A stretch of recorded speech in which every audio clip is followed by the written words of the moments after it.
Samantala mga brigada, pambubuyo ni dating Pangulong Duterte sa militar para tumalikod kay Pangulong Marcos, pang-iinsulto raw ayon sa palasyo.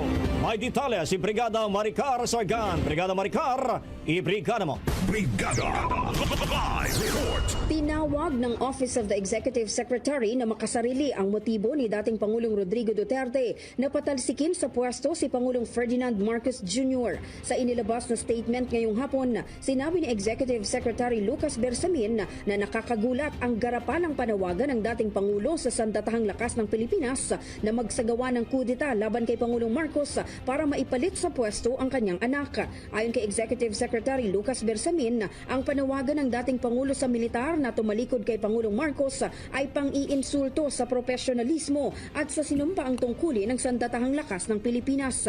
Itinuturing din niya itong pagbaliwala sa saligang batas at pagtatangkang magdulot ng kaguluhan para sa sariling interes.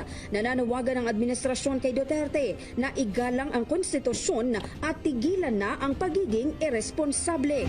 Binigyang diin ni Bersamin na hindi katanggap-tanggap ang marahas ng pag-agaw ng kapangyarihan para lang madaling maluklok sa pwesto, lalo na kung ito ay idadaan sa karahasan, kaguluhan at pag-aalsa. Payo nila sa dating punong ehekutibo, maghintay sa tamang panahon at sumunod sa tamang paraan. Tiniyak ng pamahalaan na patuloy nilang ipagtatanggol ang bansa gamit ang makatarungan at legal na paraan. Kasabay ng pagsisiguro na kikilos ang pamahalaan laban sa anumang hamon na labag sa batas.